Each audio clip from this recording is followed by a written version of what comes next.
पर में 6.6 करे दो समरूप त्रिभुजों के क्षेत्रफलों का अनुपात इनकी संगत भुजाओं के अनुपात के वर्ग के बराबर होते हैं। दो त्रिभुज पहले से दिया हुआ है जो संगत है। पहले हम दो त्रिभुज बना लेते हैं।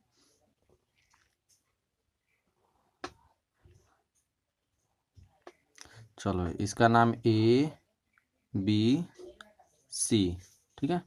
और दूसरा त्रिभुज हम बना लेते हैं।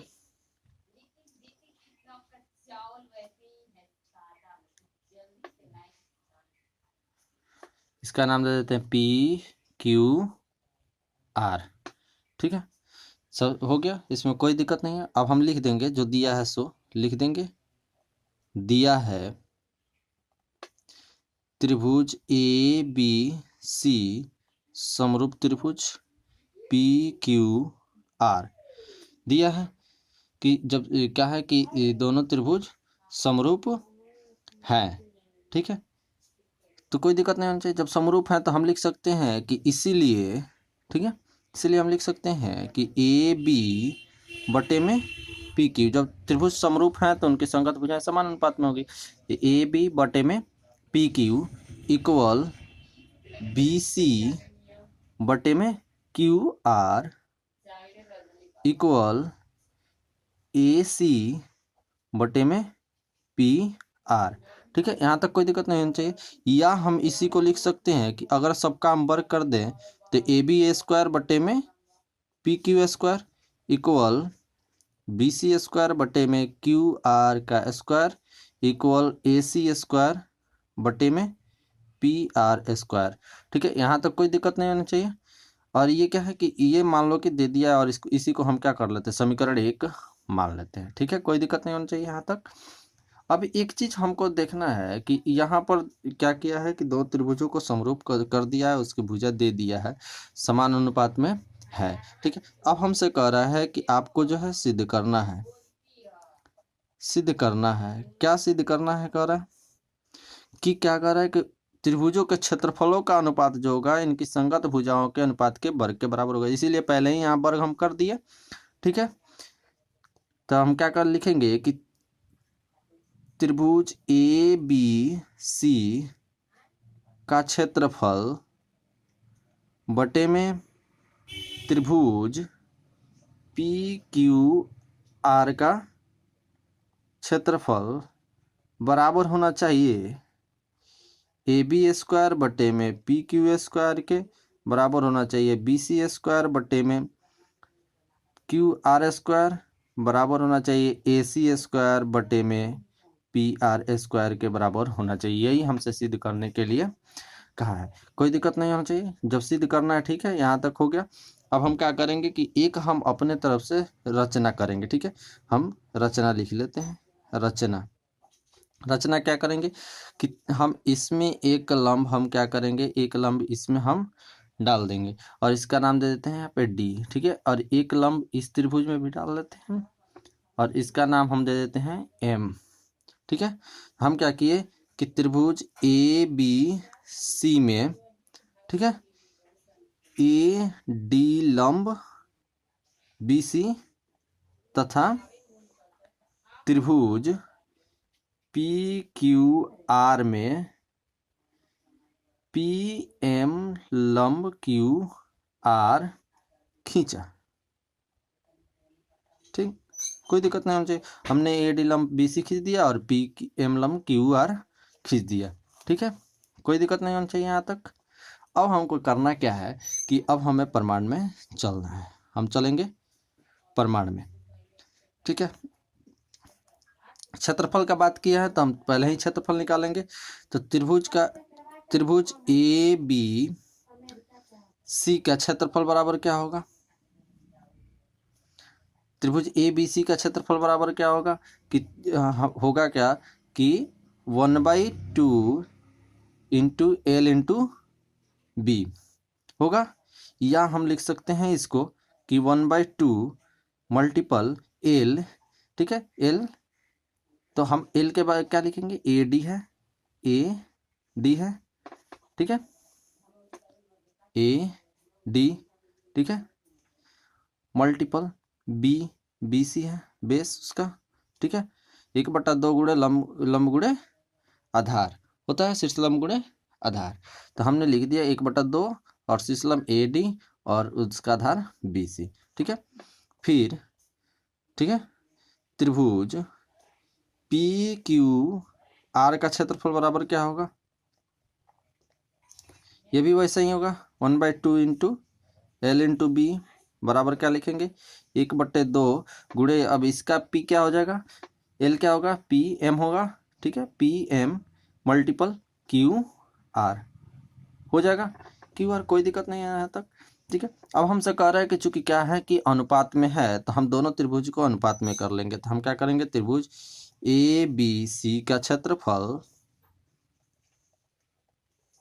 बट्टे में त्रिभुज PQR का क्षेत्रफल, ठीक है, बराबर क्या होगा कि 1/2 इंटू AD इंटू BC, ठीक है, बटे में 1/2 इंटू PM इंटू QR लिख लेंगे, कोई दिक्कत नहीं होनी चाहिए।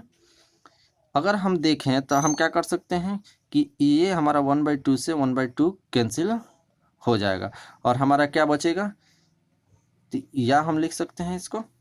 ठीक है, बचेगा क्या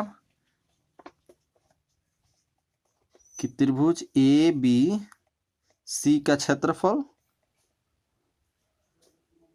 बटे में त्रिभुज PQR का क्षेत्रफल बराबर बचेगा क्या, AD मल्टीपल BC बटे में PM मल्टीपल QR होगा। और हम क्या करेंगे, इसको समीकरण 1 2 मान लेते हैं। ठीक है, समीकरण क्या है, 1 हमने मान लिया है ऊपर, अब समीकरण हम इसको क्या करते हैं 2 कर लेते हैं। समीकरण 2 हो गया, कोई दिक्कत नहीं होना चाहिए यहाँ तक। अब हम क्या करेंगे कि अब हम चलेंगे, ठीक है, अब हम चलेंगे कि त्रिभुज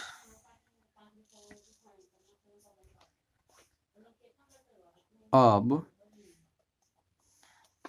क्या करेंगे हम त्रिभुज ABD तथा त्रिभुज PMQ में, ठीक है, ABD और PMQ हमने इसको क्या खींचा है, लंब खींचा है, दोनों में हमने लंब खींचा है, कोई दिक्कत नहीं होनी चाहिए। तो हम लिख सकते हैं कि कोण D बराबर क्या है, कोण M बराबर क्या है 90 डिग्री हो गया। ये कहाँ से, रचना से आ गया। और हमारा क्या होगा कि कोण B बराबर कोण Q हो जाएगा। क्यों होगा, चूंकि क्या है कि चूंकि ABC, ठीक है, चूंकि त्रिभुज ABC समरूप त्रिभुज PQR दिया हुआ है और इसीलिए क्या होगा AA समरूपता से, ठीक है, AA समरूपता से क्या हो जाएगा कि त्रिभुज ABD समरूप त्रिभुज PQM हो जाएगा। अब जब समरूप हो जाएगा तो हम लिख सकते हैं कि AB, इसीलिए हम लिख सकते हैं कि AB बटे में PQ इक्वल AD बटे में PM। हम लिख सकते हैं AB बटे में PQ इक्वल टू AD बटे में PM। क्यों, चूंकि दोनों त्रिभुज समरूप हो गया तो समरूप त्रिभुज के भुजाएं क्या होती है, समान अनुपात में होती है। हम लिख लिए। ठीक है, अब हम क्या करेंगे कि इसको समीकरण 3 मान लेते हैं। ठीक है, अब हम लिख लेते हैं कि समीकरण 3 एवं 2 एवं 3 से, 2 एवं 3 से हम क्या पाएंगे कि हम देखें समीकरण हमारा 1 में क्या था कि हमने यहाँ पे लिखा था समीकरण में कि AD बटे में PM into BC into QR है। ठीक है, तो हम इसमें हम कर सकते हैं कि हमारा AB बटे में PQ, AB बटे में PQ, ठीक है, और इसमें हमने क्या लिखा है कि BC multiple BC by QR लिखा है। तो लिख सकते हैं कि त्रिभुज ABC का क्षेत्रफल बटे में त्रिभुज PQR का क्षेत्रफल हम लिख सकते हैं। बराबर क्या हो जाएगा कि ए डी बटे में पी एम है, तो ए डी बटे में पी एम के जगह पर हम ए बी, ठीक है, ए बी बटे में पी क्यू लिख दिए और मल्टीपल बी सी बटे में क्यू आर। ए डी बटे में पी एम जो दिया है, ए डी बटे में पी एम, उसके बदले हमने लिख दिया यहाँ पे, ठीक है, कोई दिक्कत नहीं होनी चाहिए। या हम यहीं पे लिख सकते हैं, या क्या लिख सकते हैं कि हम यहाँ पे लिख सकते हैं कि ए बी बटे में P Q multiple A B बटे में पी क्यू हम लिख सकते हैं। क्यों लिख सकते हैं? इसलिए हम लिखेंगे कि बी सी बटा क्यू आर, ठीक है। अगर अलग अलग हम करें, या हम इसको लिख सकते हैं ऐसे कि ए बी बटे में P Q multiple B C बटे में क्यू आर लिख सकते हैं। तो बी सी बटे में क्यू आर जो हमको क्या किया था, यहाँ दिया है ए बी बटा पी क्यू जो है, ए बी बटा पी क्यू, ठीक है, ए बी बटा पी क्यू हो गया एक, और बराबर किसके है, बी सी बटा क्यू आर का। तो हम दोनों के बदले ए बी बटा पी क्यू लिख सकते हैं, तो हमने लिख दिया, ठीक है, कोई दिक्कत नहीं होनी चाहिए। यहाँ तक हम क्या किए कि लिख दिए। या हम लिख सकते हैं क्या, ए बी का स्क्वायर हो जाएगा बटे में पी क्यू का स्क्वायर हो जाएगा, ठीक है, बराबर में, ठीक है, दोनों बराबर में रहेगा।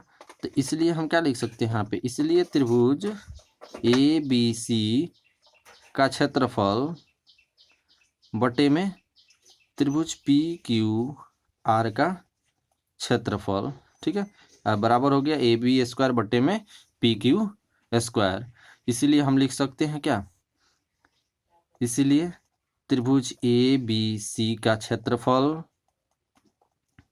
बटे में त्रिभुज पी क्यू आर का क्षेत्रफल बराबर ए बी स्क्वायर बटे में P Q square equal B C square बटे में Q R square equal A C square बटे में पी आर स्क्वायर। हम अब ये क्यों लिख दिए, तो ये हम कैसे लिखे, समीकरण 1 से, ठीक है। क्योंकि समीकरण 1 में हमने क्या किया था कि समीकरण 1 में हमने जो मान लिया था सबको हमने क्या किया है, बराबर कर लिया है। चूंकि स्क्वायर करेंगे बराबर के दोनों तरफ सबका स्क्वायर कर देंगे तो उससे मान में कोई परिवर्तन नहीं होता है, ठीक है। और हमने यहाँ सिद्ध करके ला दिया, हमने मान में परिवर्तन की समीकरण 1 से देखा, हमने समीकरण यहाँ सिद्ध करके लेके आया कि ए बी स्क्वायर बटे में पी क्यू स्क्वायर जो है बराबर है, और A B square P Q square जो है सबके बराबर है। इसलिए ये क्या होगा, समीकरण 1 से बराबर हो जाएगा, और यही क्या होगा, हमारा प्रूफ हो जाएगा, ठीक है, कोई दिक्कत नहीं होनी चाहिए।